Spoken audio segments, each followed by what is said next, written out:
A paz do Senhor, meus irmãos.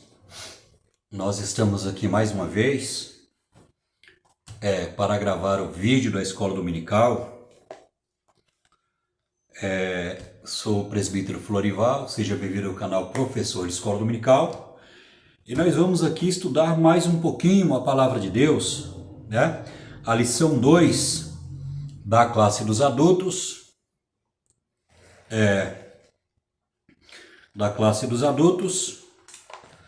Assembleia Ministério do Madureira.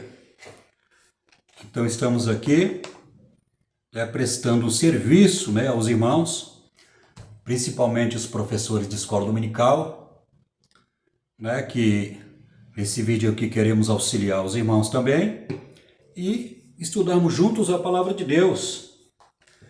Nesse terceiro trimestre de 2025, nós estamos estudando o livro do Evangelho segundo João. O livro do Evangelho segundo o apóstolo João. Nós estamos apenas começando, esse terceiro trimestre, e nós vamos aprender muitas lições importantes para o nosso crescimento espiritual.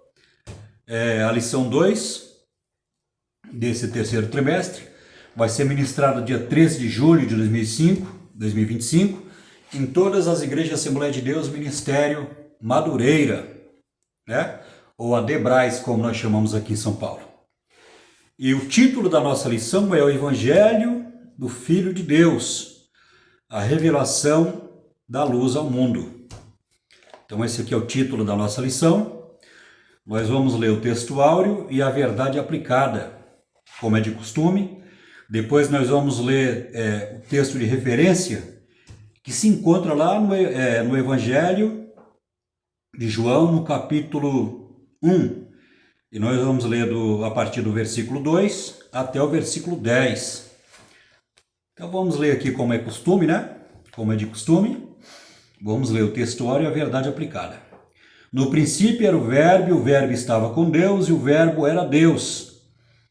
Evangelho segundo João, no capítulo 1 e o versículo 1. Verdade aplicada. O Evangelho de João revela que o Verbo divino se fez carne e habitou entre nós. É o Cristo prometido, Filho de Deus, enviado para nos salvar. Então essa aqui é a verdade aplicada. E nós vamos aqui na sequência ler aqui o texto de referência, que é baseado, com base nesse texto de referência, que é feito o comentário dessa lição, dessa segunda lição da Escola Dominical da classe dos adultos. Então vamos lá vamos ler aqui o texto de referência, no capítulo 1 e o versículo 2 até o versículo 10. Ele estava no princípio com Deus, todas as coisas foram feitas por ele. Sem ele, nada do que foi feito se fez. Nele estava a vida, e a vida era a luz dos homens, e a luz resplandece nas trevas, e as trevas não o compreenderam. Houve um homem enviado de Deus, cujo nome era João. Este veio para o testemunho, para que testificasse da luz, para que todos crescem por ele. Ele não era a luz, mas veio para que testificasse da luz. Ali estava a luz verdadeira, que alumia todo homem que vem ao mundo. Estava no mundo, e o mundo foi feito por ele, e o mundo não o conheceu. Esse aqui é o texto de referência. Antes aqui de entrarmos aqui no comentário, eu quero pedir para você que é crente, que é abençoado, que gosta de aprender a palavra de Deus, Você que gosta de aprender a palavra de Deus, que gosta de escola dominical, vai colocar o dedinho aí e vai se inscrever em nosso canal. Amém? Nos ajude aí a crescer. Nos ajude a crescer aí no YouTube. Porque toda semana nós temos vídeos aqui, nós gravamos os vídeos de escola dominical, e é importante você se inscrever, porque no momento que você se inscrever no canal, o YouTube vai notificar você dos vídeos que são gravados. E de todas as pessoas que veem os nossos vídeos, só 30% é inscrito no canal. 70% das pessoas que veem nossos vídeos, né, que aprendem da palavra de Deus, não são inscritas. Então eu peço para você, nos ajude aí a crescer no YouTube, se inscreva no nosso canal e que Deus possa abençoar a sua vida. Dito isto, vamos então para o estudo da palavra de Deus, na lição de número 2. O Evangelho do Filho de Deus, a revelação da luz ao mundo. Os irmãos sabem que o esboço da lição é dividido em 3 tópicos, né, com os pontos principais. E aqui no primeiro tópico nós temos o contexto histórico, a autoria e material do Evangelho, a data e o local. O terceiro ponto, os destinatários. Aqui no segundo tópico nós temos o contexto religioso, o judaísmo, o cristianismo. Segundo, o helenismo e o cristianismo. Aqui nós vamos explicar para os irmãos o que significa helenismo, né? Porque para vocês aí que não tem curso de teologia, então tem alguns termos aqui, alguns termos teológicos, ou seja, alguns conceitos teológicos que vocês não vão entender, né? Então aqui nós vamos aqui explicar para vocês aqui alguns conceitos teológicos, né? Por exemplo, o gnosticismo e o helenismo. Nós vamos aprender o que significa esses termos técnicos, né? Essas expressões aqui da teologia. Terceiro, o gnosticismo e o cristianismo. Aqui no terceiro tópico nós temos o propósito, ou seja, o propósito de João ter escrito, né, o quarto evangelho. Então aqui nós vamos aprender aqui o propósito dele ter escrito o quarto evangelho, né? O evangelho distinto dos demais, ou seja, o evangelho que é diferente dos demais. Mateus, Marcos e Lucas. Aqui nós vamos aprender aqui, né, o porquê que o comentarista, né, deixa eu ver o nome dele aqui, é o Bispo Abner Ferreira, né? Nós vamos aprender aqui o porquê que ele colocou que o evangelho de João é distinto, ou seja, é diferente em alguns aspectos, né, do evangelho de Mateus, Marcos e Lucas. Então nós vamos aprender aqui algumas coisas aqui importantes aqui para o nosso crescimento espiritual. Segundo ponto, a teologia joanina, ou seja, a teologia do apóstolo João, é chamado de teologia joanina. Terceiro, João nos ensina a evangelizar, né? Aquele texto bem famoso, né, de João no capítulo 3, versículo 16, porque Deus amou o mundo de tal maneira que deu seu Filho, o único Filho unigênito, para todo aquele que nele crê, não morra, ou seja, não pereça, mas que tenha a vida eterna. Dito isto, então vamos lá para a primeira página aqui, do primeiro tópico, né? Então nós vamos aqui estudar aqui, nós vamos fazer o comentário, né? O contexto histórico. O contexto histórico. Dentro desse contexto histórico, nós vamos ver que Jesus, né? Jesus, quando ele se manifestou, ali com quase 30 anos, ele deu início ao seu ministério, e o ministério de Jesus foi com quase 3 anos, durou pouco tempo, durou quase 3 anos o seu ministério. E nós vamos ver que Jesus ele teve muita oposição ali dos fariseus, né, dos sacerdotes, do sumo sacerdote, né, dos escribas, daquela religião dos fariseus, né? O grupo dos fariseus, os religiosos, eles perseguiram muito a Jesus. Então, dentro desse contexto histórico, nós vamos ver que mesmo Jesus, depois da sua morte, que ele ressuscitou e ficou pelo espaço de 40 dias com os discípulos e a igreja, nós vamos ver que depois que Jesus subiu, né, e ficou pelo espaço de 40 dias com a igreja, depois que ele ascendeu-se ao céu, depois que ele subiu ao céu para ocupar, né, o trono exaltado de glória, a quem Deus ele tinha prometido a Jesus. Então nós vamos ver que a perseguição continuou. A Bíblia narra isso aí no livro de Atos, né? No capítulo 3, teve uma perseguição contra a igreja, mataram a Tiago, né? Mataram a Tiago e colocaram Pedro lá para morrer no outro dia, que o rei Herodes ia matar. Então nós vamos ver que havia ainda uma perseguição depois que Jesus subiu ao céu.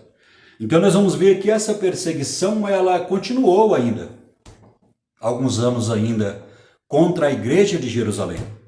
Mas o livro de Atos, ele não, dentro do contexto histórico, ele não mostra todas as perseguições e as lutas que a igreja teve ali com a religião dos judeus, né, que desprezavam a Jesus, que rejeitavam o evangelho. Ali nós vamos ver ali que não vai mostrar tudo isso, né, dentro do contexto bíblico. Mas dentro do contexto histórico nós vamos ver que a igreja foi muito perseguida, né, pelos judeus que rejeitaram a Jesus. Então nós vamos ver a questão da autoria e o material do evangelho. Os pais da igreja como Eusébio, Clemente de Alexandria, Irineu de Lyon, Teófilo de Antioquia e Policarpo concordam sobre a autoria do evangelho de João ser o próprio João, que se refere a si mesmo como discípulo amado, ou discípulo a quem Jesus amava. Está lá no capítulo 13, versículo 23, o Evangelho segundo João no capítulo 19, versículo 26, e o capítulo 20, versículo 2, o 21, a partir do versículo 7 até o 20. Então aqui tem bastante referência bíblica. Então nós vamos ver, irmãos, que quando você lê o Evangelho de João, não vai estar escrito lá que ele escreveu o Evangelho. Nós não sabemos o motivo dele não colocar o nome dele, né? Dele não colocar o nome dele neste Evangelho, mas dentro do contexto histórico, ou seja, dentro do contexto, dentro da história da igreja, nós vamos ver que os discípulos dos apóstolos, depois do século I, que nós também chamamos os pais da igreja do primeiro século, né? Os pais da igreja, que eram os discípulos dos apóstolos, principalmente do apóstolo Paulo, nós vamos ver que eles confirmam que o apóstolo João foi o autor desse livro. Ele foi o autor desse livro. Então nós vamos ver, se você ler aí os 21 capítulos, você não vai ver que ele deixou escrito que foi ele que escreveu o Evangelho, mas não. Mas nós vamos ver dentro do contexto histórico, ou seja, os discípulos dos apóstolos, né? Principalmente o Policarpo, que ele foi discípulo do apóstolo João, Policarpo. Então esses irmãos aqui, eles confirmam que João foi o autor do quarto evangelho ali.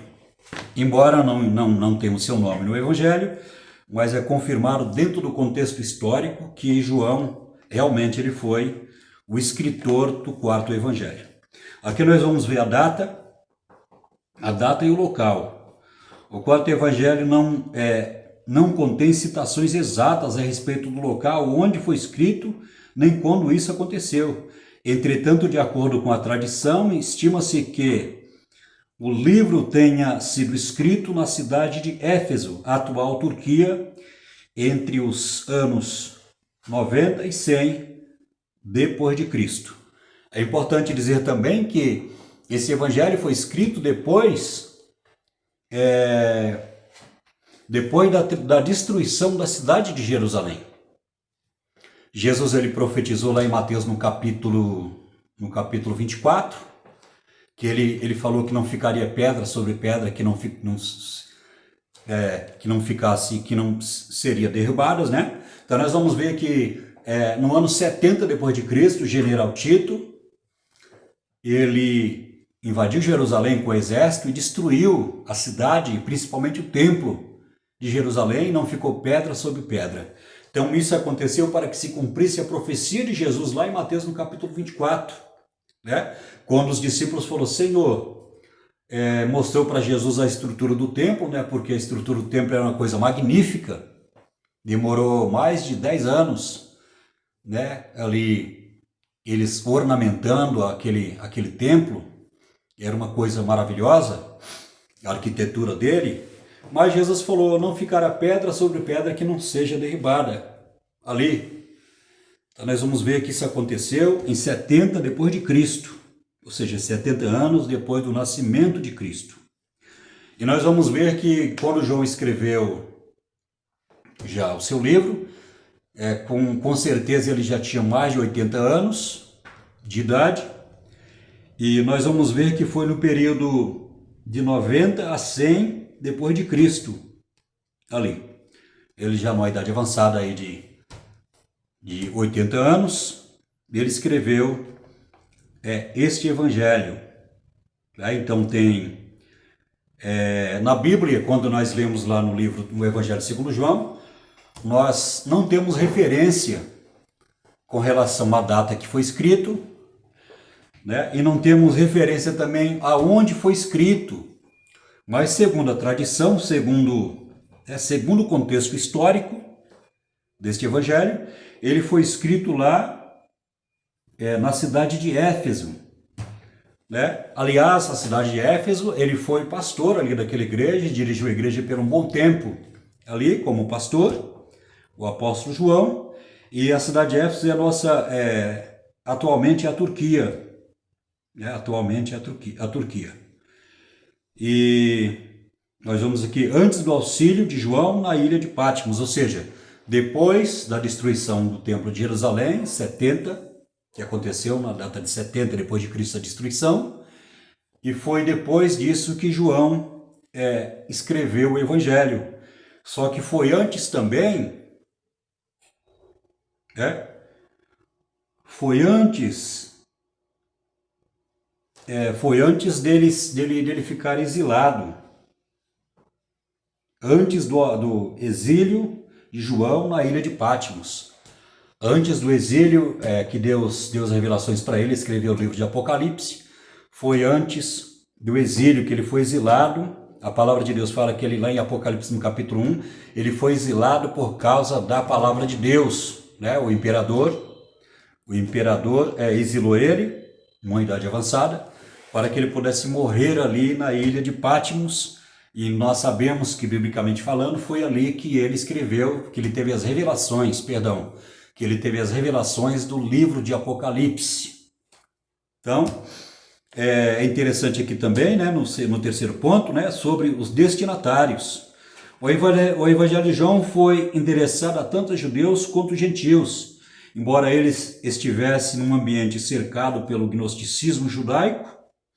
O desejo de João era apresentar Jesus como o Cristo, o Filho de Deus. Vamos dar uma paradinha aqui para a gente explicar algumas coisas aqui importantes. Ali, né? E aqui nós vamos ver aqui o propósito também dele ter escrito isso. O propósito, os destinatários e o propósito. Então o propósito está aqui, ó.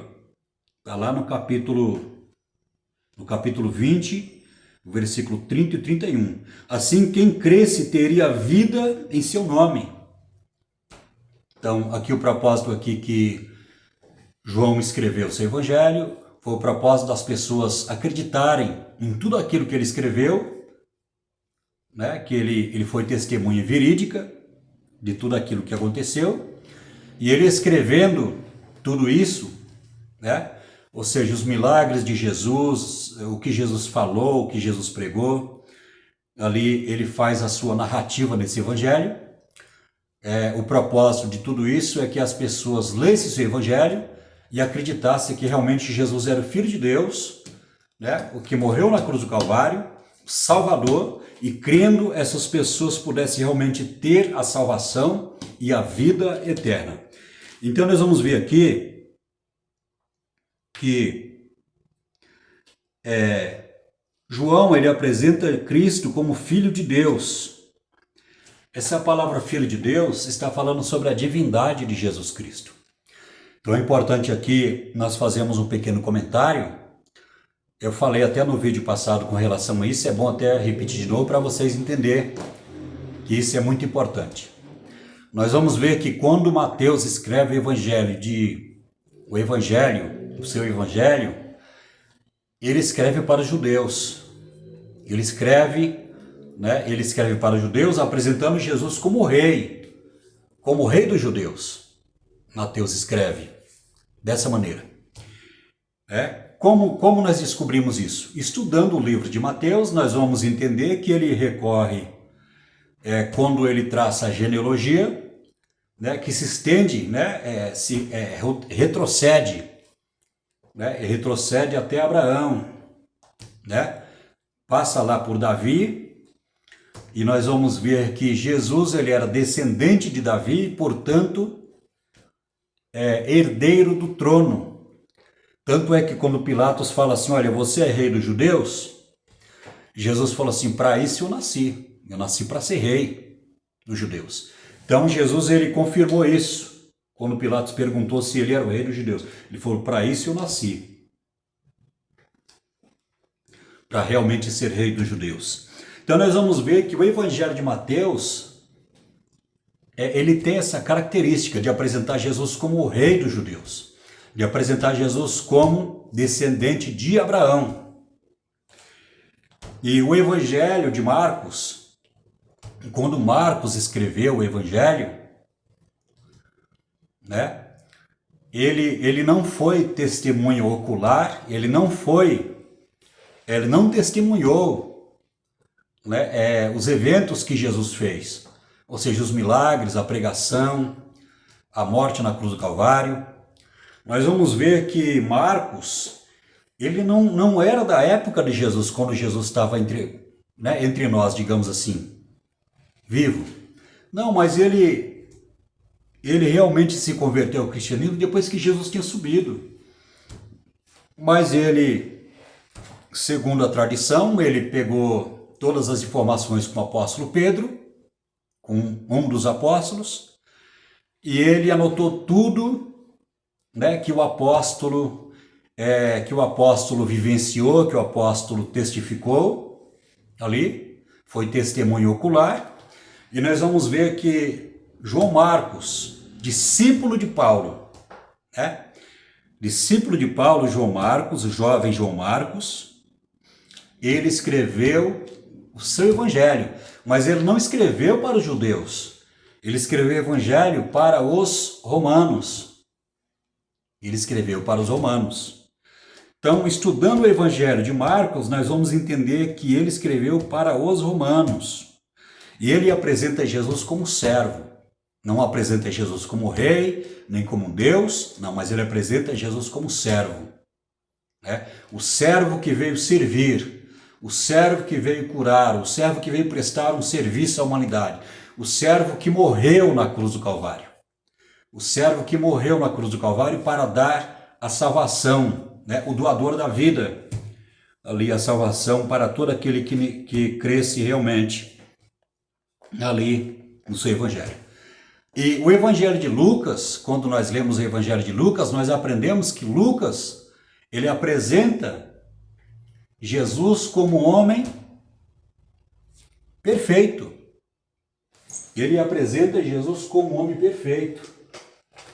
Mas ele não escreve este evangelho para pessoas, ele escreve para uma pessoa.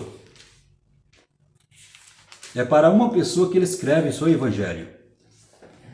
Então vamos ler aqui em Lucas no capítulo 1. Lembrando que Lucas, ele não era judeu, ele era médico e ele era discípulo do apóstolo Paulo, escritor também do livro de Atos.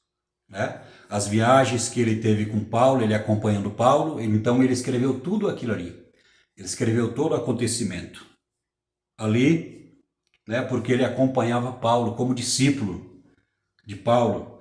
Provavelmente Lucas foi evangelizado, né? E Paulo ganhou Lucas para Jesus, ou seja, obteve a salvação através da pregação do apóstolo Paulo.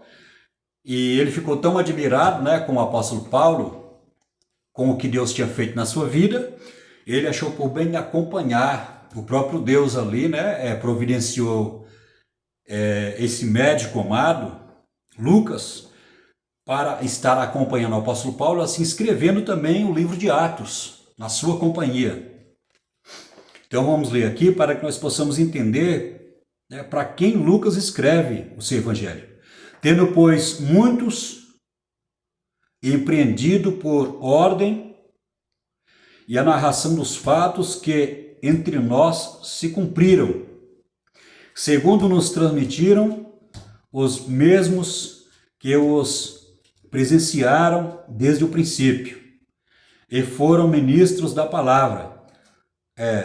Pareceu-me também a mim conveniente escrever a ti, ó excelente Teófilo, por sua ordem, havendo-me já informado minuciosamente de tudo desde o princípio, para que conheças a certeza das coisas que já está informado. Então nós vamos ver aqui que Lucas, ele não escreve para a igreja. Ele não escreve seu evangelho para a igreja, né? Ou para um povo em particular, como Marcos escreveu, mas ele escreve para esta pessoa que eu acabei de ler, Teófilo. Ele escreve para essa pessoa. Então, dito isto aí, né, nós vamos ver que Mateus escreve para os judeus, apresentando Jesus como rei. Marcos escreve para os romanos, apresentando Jesus como servo. Lucas escreve para Teófilo, apresentando Jesus como um homem perfeito, como homem, mas homem perfeito, que nunca pecou, né? Um homem impecável. E nós vamos ver que João, ele não escreve simplesmente para um povo, ali, para o judeu, ou como Marcos escreveu para um povo em particular. Mas ele apresenta Jesus como Deus. Ele não apresenta Jesus. É evidente que nesse livro do apóstolo João, nós vamos ver que tem muitas referências de Jesus como homem, porque Jesus ele tinha uma natureza humana e tinha também a natureza divina. Ele jamais deixou de ser Deus, ele se esvaziou da sua glória, mas ele não se esvaziou da sua humanidade. Jesus ele era uma pessoa com duas naturezas, a natureza humana e a natureza divina de Jesus. Então nós vamos ver que João, ele apresenta Jesus como Deus. Logo no primeiro capítulo do Evangelho, nós vamos notar isso, que ele apresenta Jesus como Deus. Logo no primeiro capítulo. Vamos ler rapidinho aqui. No princípio, eu estou lendo aqui João, no Evangelho de João, no capítulo 1. No princípio era o verbo estava com Deus, e o verbo era Deus. Ele estava no princípio com Deus, e todas as coisas foram feitas por ele, e sem ele nada do que foi feito se fez. Ele apresenta Jesus como o verbo, ou seja, a palavra, e ele fala o verbo estava com Deus, ou seja, a palavra estava com Deus, que era Jesus. E depois ele fala assim, o verbo era Deus, ou seja, a palavra era Deus. Jesus, ele fala que Jesus é Deus.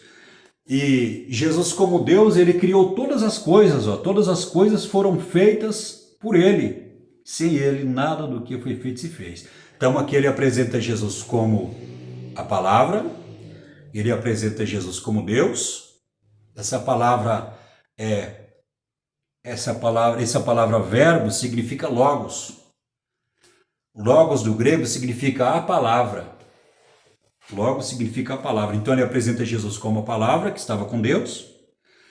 E depois ele fala que o verbo estava com Deus, que é a palavra. E depois ele fala o verbo era Deus, né? Ou seja, de palavra já passou a ser uma pessoa, era Deus, e ele estava no princípio com Deus, né? E ele estava no princípio com Deus. Aqui nós vamos ver aqui a segunda pessoa da Trindade como a primeira pessoa da Trindade. E ele estava com Deus. Essa palavra ele, na gramática, significa...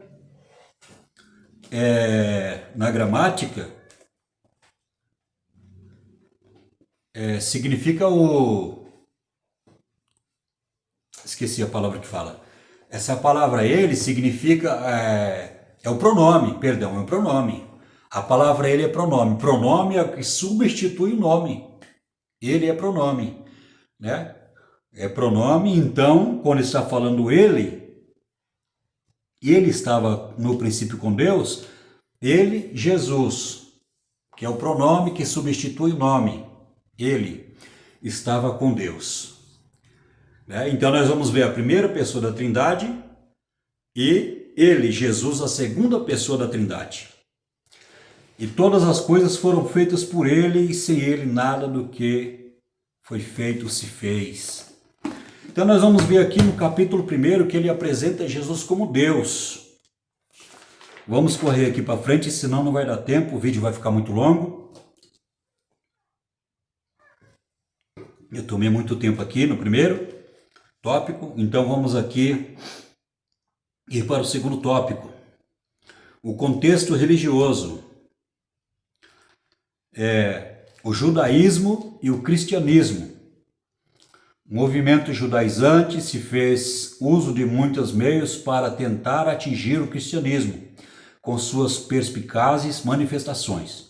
Os evangelhos nos mostram as constantes críticas da liderança religiosa judaica contra o discurso de Jesus, alguns comportamentos dos que o seguiam ou foram beneficiados por suas ações. Ao dizer eu sou o caminho, a verdade e a vida, ninguém vem ao Pai senão por mim. Então nós vamos ver que Jesus, um dos principais motivos porque Jesus foi perseguido pelos judeus, os judeus que não aceitavam realmente Jesus como rei ou como salvador, um dos principais motivos disso era que Jesus se fazia filho de Deus. Quando Jesus falava para os fariseus, os judaizantes, que ele era filho de Deus, ali, que ele fazia as coisas de Deus, as obras de Deus, porque ele era obediente a Deus, então ele se fazia igual a Deus, ou seja, se fazia um homem divino na sua divindade. Então, eles não entendiam isso. Os judeus, os fariseus, o judaísmo, eles não entendiam isso. Então, muitas vezes eles queriam apedrejar Jesus, eles queriam matar Jesus, e nós vamos ver que realmente foi isso que aconteceu. Mas tudo isso estava no plano de Deus. Deus, quando Deus ele profetizou ali, usando seus profetas, quando Deus usou seus profetas para profetizar com relação à morte de Jesus Cristo, Deus ele sabia de tudo isso. Estava na presciência de Deus. Na presciência de Deus, Deus ele sabia de tudo isso. E Deus realmente já tinha decretado a vitória.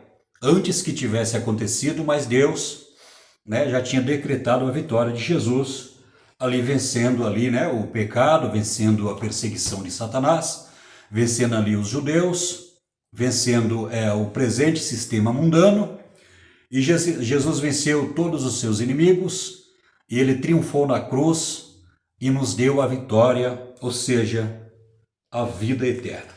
Então nós vamos ver aqui, no segundo tópico, o contexto religioso. né, o judaísmo e o cristianismo. Então teve perseguição, como já falei.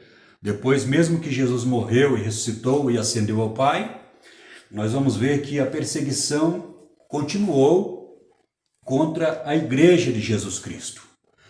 E depois que os apóstolos morreram, a perseguição continuou contra a igreja de Jesus, né? Lá para hora da Europa, através do Império Romano.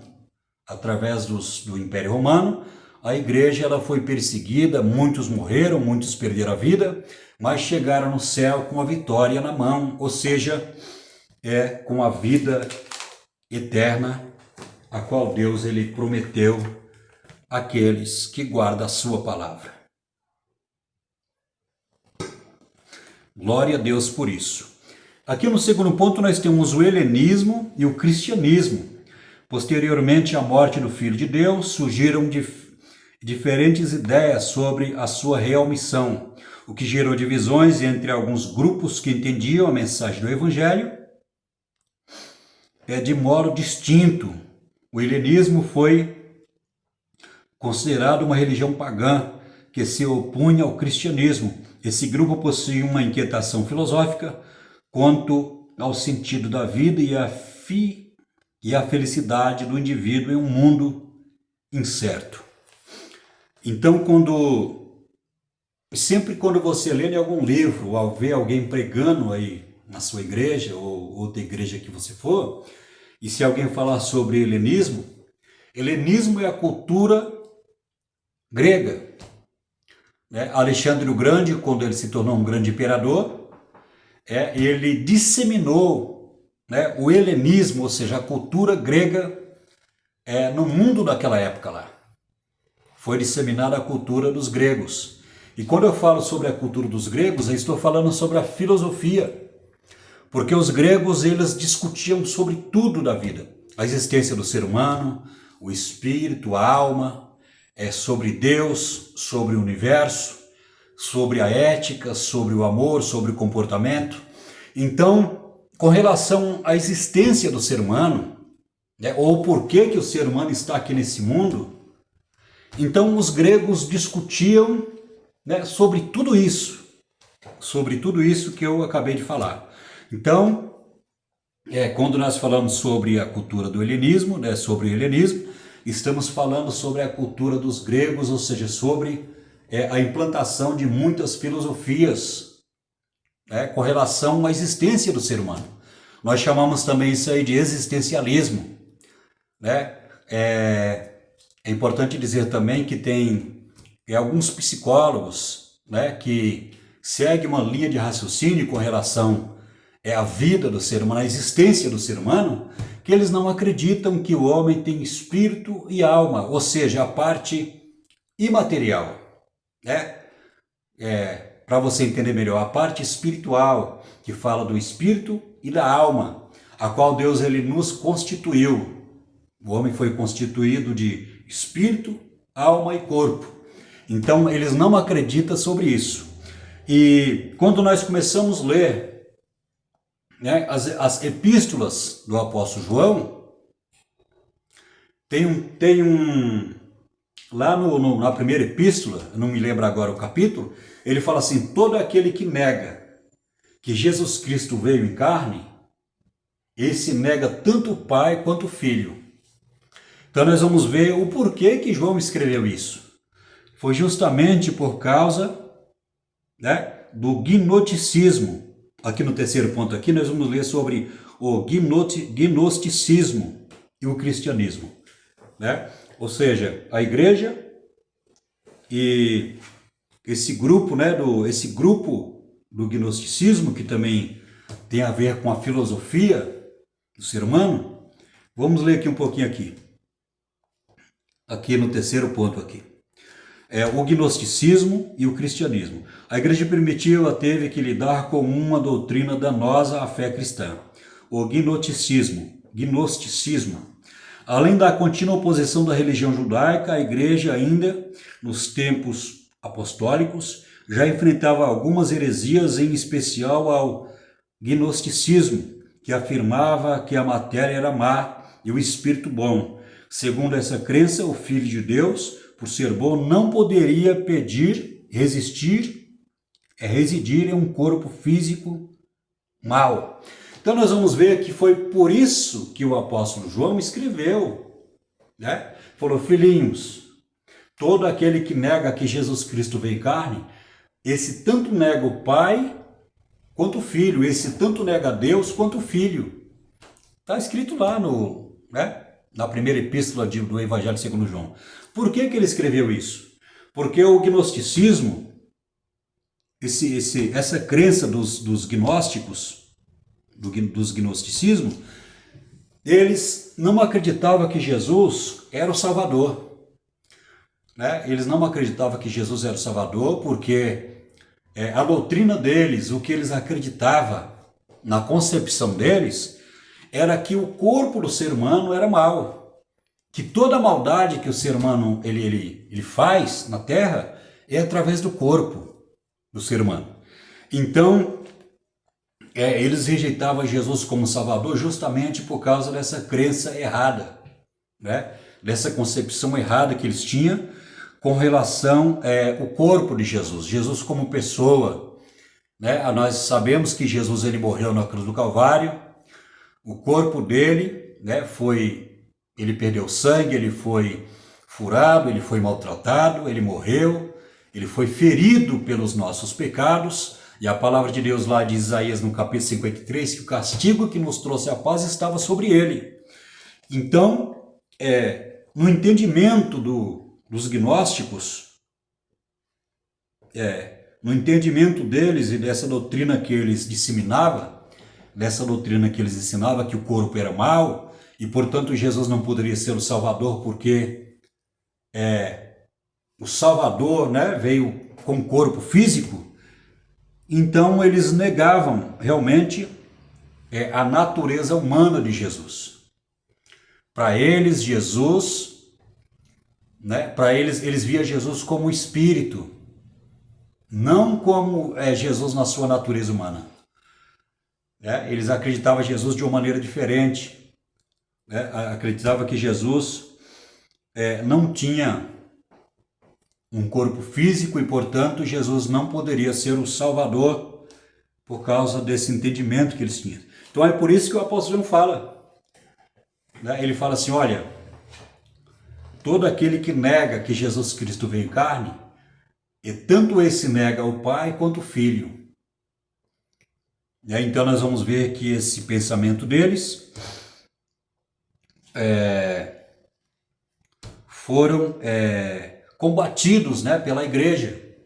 Houve um combate espiritual, né, houve uma oposição, e a igreja, recorrendo à palavra de Deus, recorrendo, né, os discípulos de Jesus, os apóstolos de Jesus Cristo, consequentemente os discípulos dos apóstolos, né, que são os pais da igreja no século 1 e 2, depois de Cristo, combateram veementemente esse pensamento, né, esse pensamento herégico, esse pensamento de heresia, essa doutrina herética, que poderia ser muito danosa, né, à igreja de Jesus naquela época.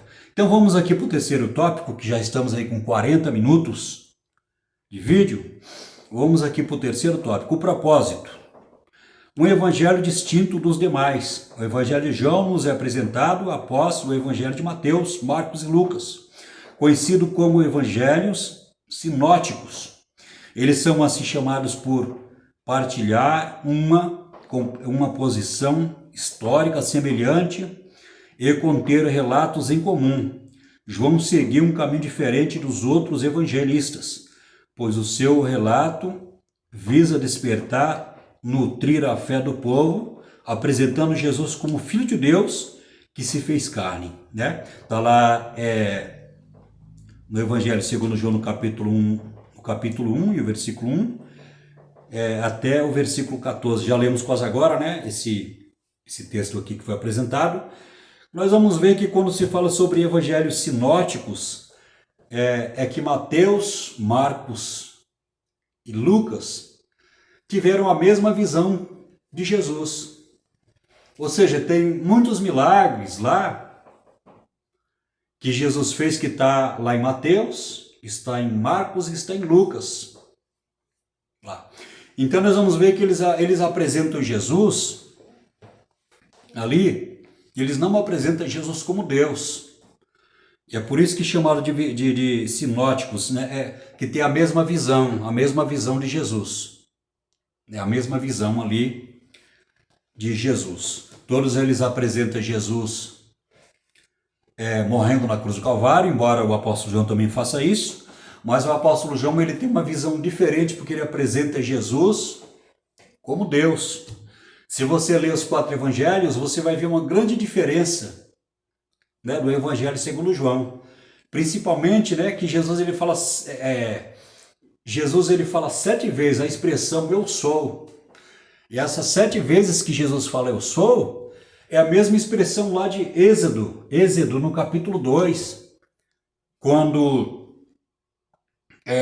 Moisés chega e pergunta para Deus, quando eu chegar lá no Egito, o que eu vou falar para Faraó? Qual é o teu nome? Aí Deus falou assim para ela, diga para Faraó que eu sou o que sou e me envio a vós. Então, essa mesma expressão que Jesus usou. Né? Jesus fala assim, olha, eu sou o bom pastor, eu sou o bom pastor, eu sou o caminho, a verdade e a vida, eu sou a porta, eu sou a videira verdadeira, eu sou a ressurreição e a vida, né?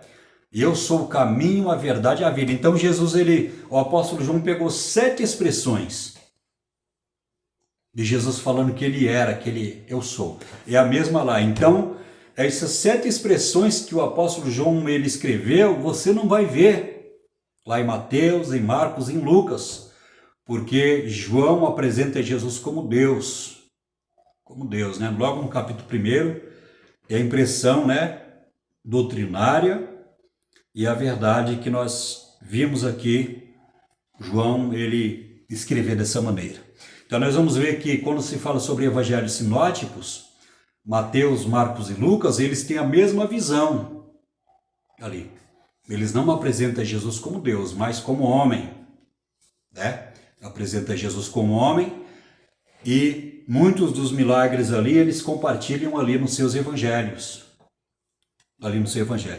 Que Deus abençoe, eu não vou mais aqui adiante não, eu tinha mais alguma coisa para falar, né? O segundo ponto aqui é teologia joanina. João nos ensina a evangelizar. Vamos ler aqui, vamos parar, porque senão o vídeo vai ficar muito longo. A teologia joanina. Logo no início do seu evangelho, João identifica Jesus como verbo. Afirma que o verbo era Deus, revelando a divindade e a verdadeira identidade de Jesus. As mensagens principais do evangelho de João são Jesus Cristo, o Filho de Deus, a fé, o outro Consolador, morte, ressurreição e vida eterna. Ao ler o relato de João, notamos que a revelação entre a fé e a vida eterna são mantidas na teologia joanina. Então aqui são os conceitos que quando você lê o Evangelho, né, você vai ver muito o Evangelho de João falando sobre Jesus Cristo, né, o Filho de Deus, a fé, outro Consolador que é o Espírito Santo, sobre a morte, a ressurreição e a vida eterna. Meus queridos, que Deus te abençoe, você que ficou até aqui o final, que Deus abençoe a sua vida, se inscreva no nosso canal, né? Depois nós vamos gravar outro vídeo da lição 3, se inscreva no nosso canal, que Deus abençoe a sua vida, que Deus abençoe a sua igreja, o seu pastor, que Deus abençoe o seu ministério. Nós vamos ficando por aqui, né? E deixo um abraço do seu irmão em Cristo, presbítero Florival, e eu espero você no próximo vídeo. Amém? A palavra de Deus fala assim que nós somos mais do que vencedores por aquele que nos amou. Está lá em Romanos, no capítulo 8. Então não importa a tua luta, a tua prova, saiba que Deus é contigo, que Deus é na tua vida, e com certeza Ele vai atuar, e com certeza Ele vai fazer o milagre, Ele vai te dar vitória, em nome de Jesus. Um abraço, até o próximo vídeo e fique com Deus.